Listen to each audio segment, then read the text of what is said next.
The voice inside of your heart and your head, you know it. Talk you through all these days ahead. Hi, everyone. My name is Gina Sims, and I run the Autism Theater Project. Today, I'm talking with Tony Hernandez Comorejo, and I'll let him introduce himself. Tony, how are you doing today? Good, and yourself, Gina. It is a pleasure. I'm honored to be with you, and thank you so much for doing the interview. First, I'm going to introduce myself. My name is Tony Hernandez Pumarjo. I'm an autistic self-advocate. I've been an advocate for the autism community for 10 years. I do works for the autism through different roles within the community, working with different organizations.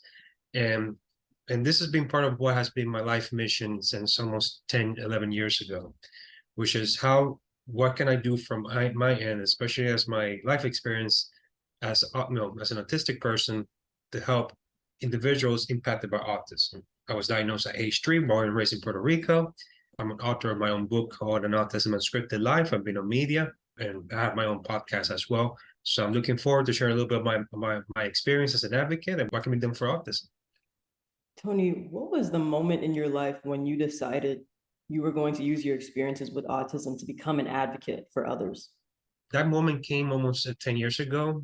It came in at a time in which I was going through a lot of struggles in my life, especially with another thing that, with mental health, depression, anxiety. And I was feeling very low of myself with very low esteem because of the circumstances that I've gone through in my life up to that point.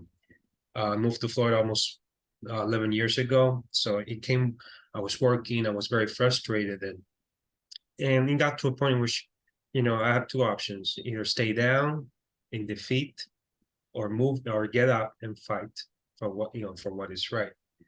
And at that moment, I decided it came to this in which I said to myself that I was not going to let others who had the same disability that I have in go through what I went through, through ups and downs of life, especially the downs.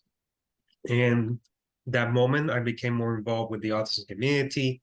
I began, volunteering with different organizations, being in the community, learn to talk with, family, parents, loved ones in the autism spectrum, even talking to adults who have the same condition that I had, to be able to learn from them, and more important, what can I do to help them? And that gave me purpose in life. That gave me motivation to continue, and it's still what gives me the will to keep moving forward in my life for this community that's given me so many blessings. And graduating from college was a very important moment because after all the situations and struggles that I went through, I was able to graduate from college with a bachelor's degree, which was a very important milestone because not many autistic individuals graduate from college. As you know, the statistics show there have been improvements, but still show a very low percentage rate of autistic adults graduating from college, let alone with a bachelor's degree.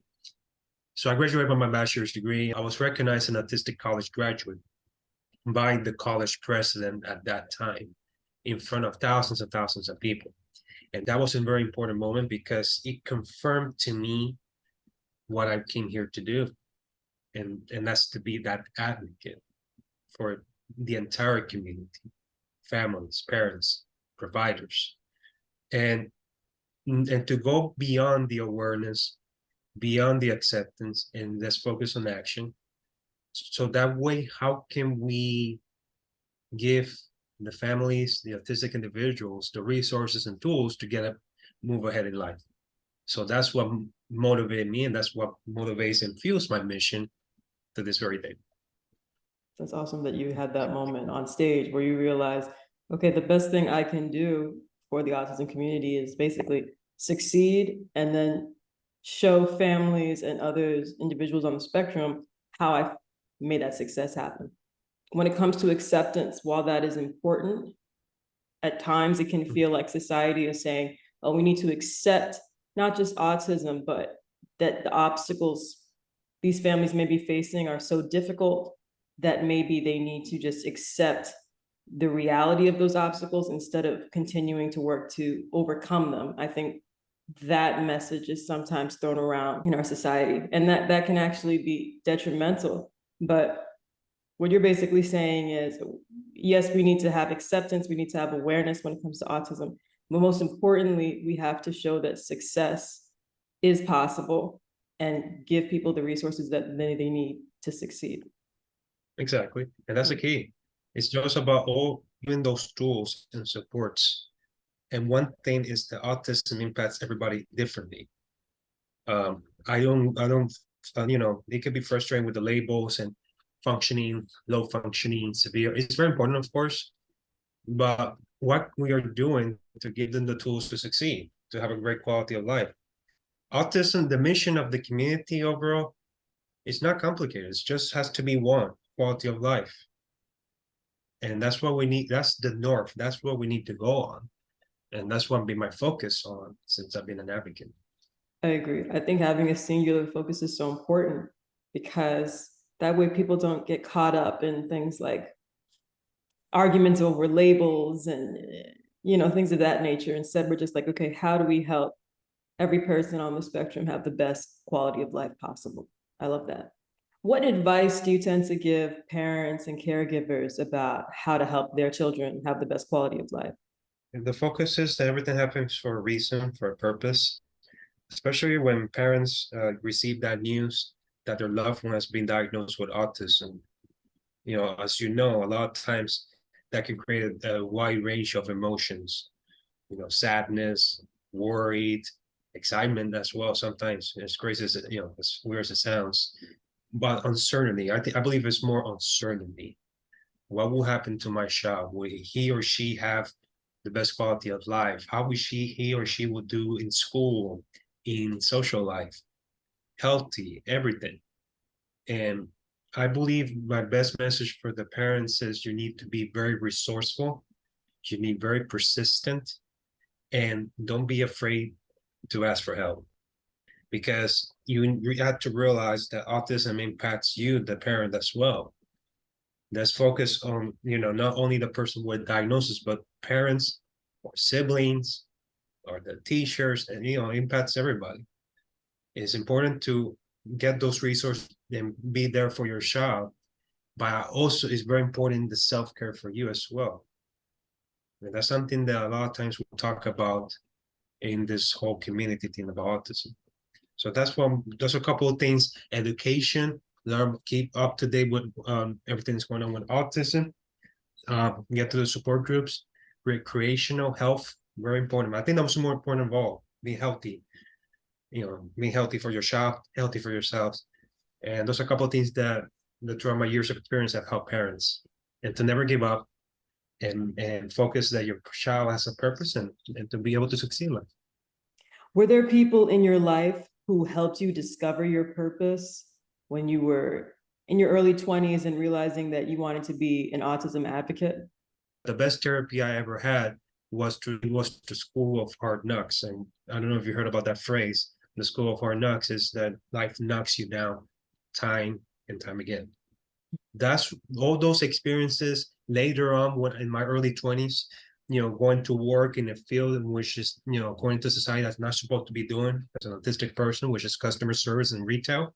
And be able to, because it's 100% communication based, social relationship based work. And fast paced.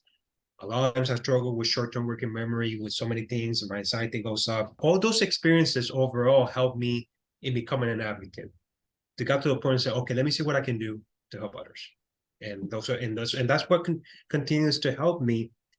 And because, up to this day, say, okay, what else I can do? I've done these things, right? But what else I can do to really get to the mission, to the true mission? What else I can do to become a better advocate every day? And that's I do through my, I work with autism every day. I work with families every day from across the world. All it has to do with quality of life, and I do the best I can to provide that support. What do you think would help students in schools learn to understand that there are people who have differences? There have been improvements, but there's a long ways to go. long ways to go, because I remember in school, there was no autism support group. I wish I would have had a support group for autism. In college, I didn't have an autism support group. It was after college, and kind of ironically, that they brought in an autism support group. Talking to autistic individuals and families is the key to be able to provide better resources and supports, especially in the school. And also very important, you need to teach your children how to be strong. And because, life, not only in school, life is tough. Life is, is tough. And I tell parents that you need to teach your children, especially with special needs, to be strong as much as possible. How would you say the services in Puerto Rico that targeted the autism population, how did they differ from those in America? Well, obviously, it's very difficult to compare and contrast, because something we have to keep in mind is that there's differences in regards to the services and supports per state. It's very broad. The services in Florida are not the same as New York, and the services in Texas are not the same as California. But I can speak, of course, in terms of the status in Puerto Rico right now. It's very limited right now in regards to services, and for adults with autism is non-existent, sadly. Very, very limited. There's different reasons, unfortunately, government politics and funding, and I think it's more to have the will to recognize that this is not something that is like privilege or like something separate. This is not something that impacts society. Autism is something that will impact society. It will impact even more because, as you know, the rates are continuing to increase. Well, one in every 36 children are diagnosed. And I think that we need to tackle this urgently, especially in my homeland in Puerto Rico, because right now there has to be much more. It's very sad, as I said, as a Puerto Rican, so many families have to leave because they don't get the services and supports that they need. It's a sad reality. And what I'm trying to do from my end as an advocate is to help, through the different projects that we're working on, right? Or the housing project, from the projects like Autism Paradise, in providing housing for adults with autism and special needs as a starting point. It's not going to solve everything, but it's a good starting point, because Puerto Rico, and I always said this about my highland, Puerto Rico has a lot of great potential, but we haven't learned how to use it yet. And this is an area in which Puerto Rico can be a leader, not only for the autism community in Puerto Rico, but the entire worldwide autism community. And hopefully this is what needs to be done. So much needs to be done. Obviously, the services in the states are not perfect. Again, you have to look at it state by state, but much more needs to be done. But there's great potential, great potential. So you want to take Puerto Rico from a country or a commonwealth that is behind as far as autism services go to a leader. So totally change the direction of the culture and everything. Talk about how you're working with Autism Paradise to make that happen and how you got involved with the organization. Well, I got involved. I first learned about this from, I met producer Maritza Casiano a couple years ago. And because I was looking to see, okay, what can be done for the cause? And I had the privilege of meeting Miss, Maritza, and we connected and a couple of years ago. And because Maritza Casiano is a high profile producer of different events, manager to different artists around the world, Mark Anthony, Cheyenne, so many others. And but Maritza's been impacted by autism because of her son, and she's worried what will happen to her son once she's gone, which is a question that other parents, you as a sibling, have wondered what's going to happen with my loved one once we're gone. And Marissa's been working on this project for many years, and I said, okay, let me see what I can do to help. And our goal is to be able to advocate for the approval of the project, to get housing, to get community for the families, thousands of families in Puerto Rico, to get the services and supports that they need. as they grow up, because again, autism is a lifetime condition. And that I've been trying to help as a self-advocate towards the creation and fulfillment of this program to the best of my ability, because it's needed not only in Puerto Rico, but everywhere. Housing is one of the biggest challenges in the autism community. Do you know that 87% of autistic adults live with their parents still? But the reality, the parents are not going to be here forever. That's the reality. And that's something that we need to tackle on. And that's the reason I'm just trying to work with Autism Paradise to advocate and for this creation of these communities. But again, the Puerto Rico will not be the end point. It will be to get this community housing projects, housing communities around the world. In addition to housing, what other services or programs do you believe are crucial for helping those autistic adults be independent? So many: employment, get them a job, or entrepreneurship, healthcare, which I do to my job, and because I also work, one of my main job is Autism Speaks. I work with the autism response team, and we receive so many calls in terms of healthcare, my insurance. Well, I don't have insurance. How can I afford the services? Healthcare is like huge. I think, to be honest, healthcare, in terms of the areas where employment, housing it has to be the number one. Because let's be honest, without healthcare, there's nothing. And we need to focus on healthcare. We can help the adults afford these different services based on their medical needs. Community, a lot of the challenges with social isolation, social skills, relationship building, dating. Social skills is the biggest challenge for not only autistic adults, for people with autism in general, as you know. And overall, communities, recreation, I think those are some of the most high urgent need areas and most urgent need, to be honest.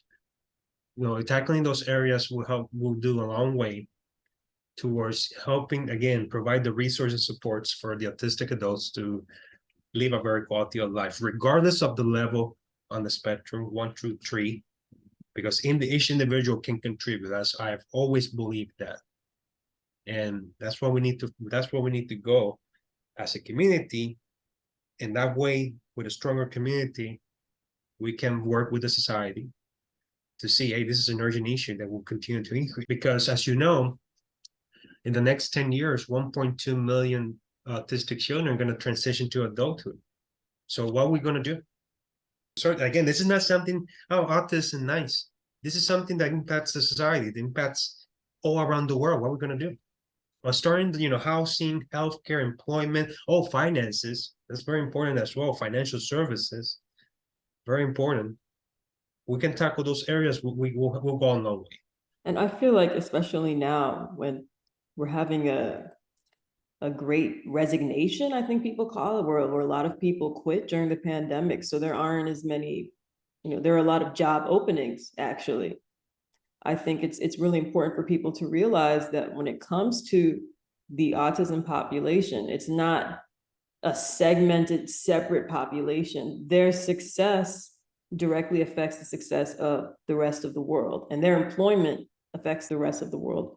Something that really impacted me was realizing how especially limited verbal and nonverbal people on the spectrum have all of this potential that is untapped, because a lot of people don't recognize their abilities and their potential to contribute, like you said, to the workforce or just to the world in general. So I agree, we have to make people realize how much potential this whole population has to help the world become better. Exactly. And I want to congratulate you and I commend you for what you're doing through your theater project in helping with that mission through theater. It's not just, we're going to do theater. That's it. No, you're giving them the tools to succeed, to autistic individuals. That's what we need in all areas. Employment, not just specific jobs, but every job. I believe every autistic individual can do every job. That's how I always believe. So that's what we need to go to. Yeah, my experience working with autistic actors, specifically playing autistic characters, it's been really profound to see them really present that perspective realistically on screen. It's a very different experience, for sure. So how can the general public and individuals who are passionate about supporting autistic adults contribute to your efforts and get involved with Autism Paradise? Well, they can go if they want to, again, the key is involvement, starting with your community, autism organizations that are doing, doing great work in the community, getting educated. If they're into, want to learn more about Autism Paradise, go to autismparadise.net.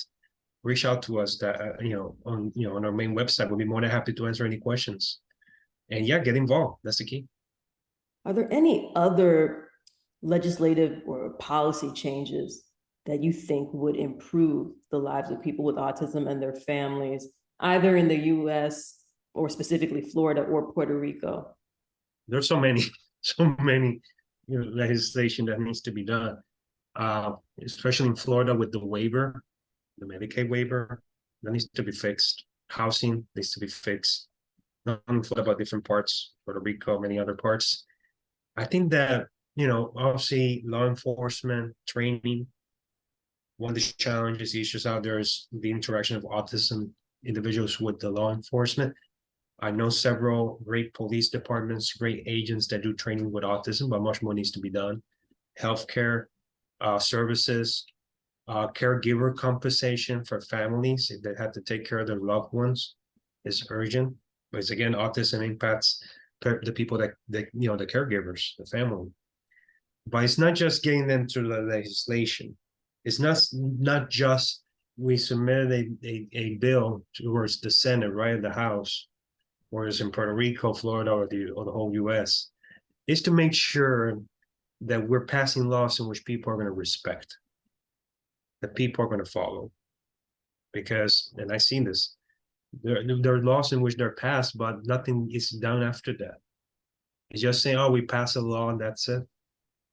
We need to make sure that the laws that are being passed are led to real action and real change.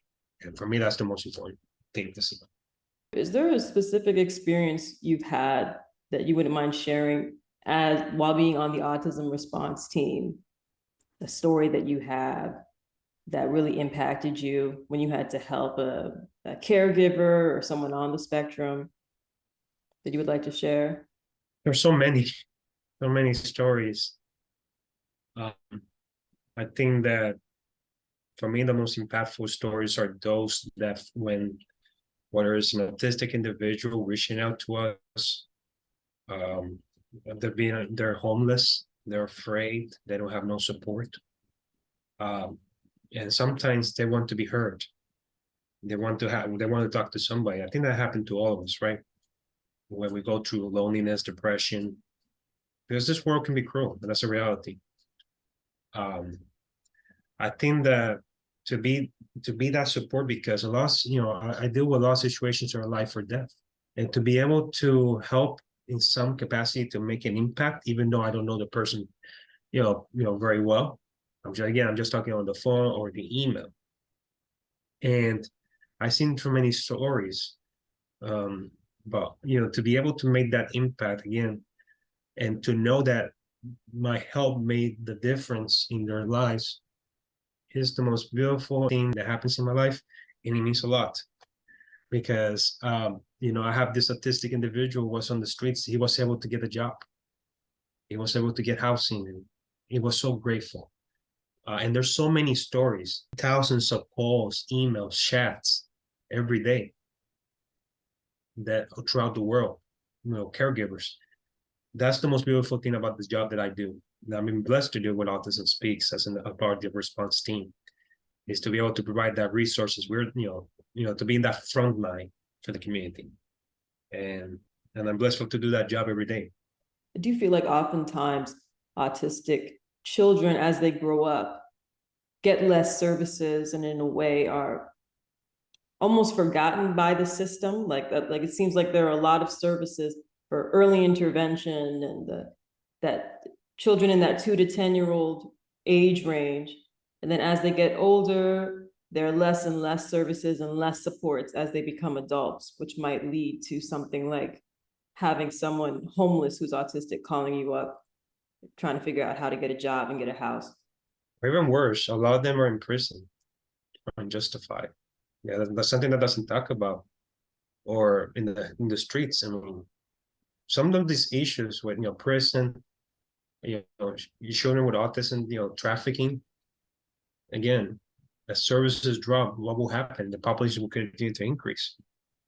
There's so many. Again, we need to take autism, and this is very key.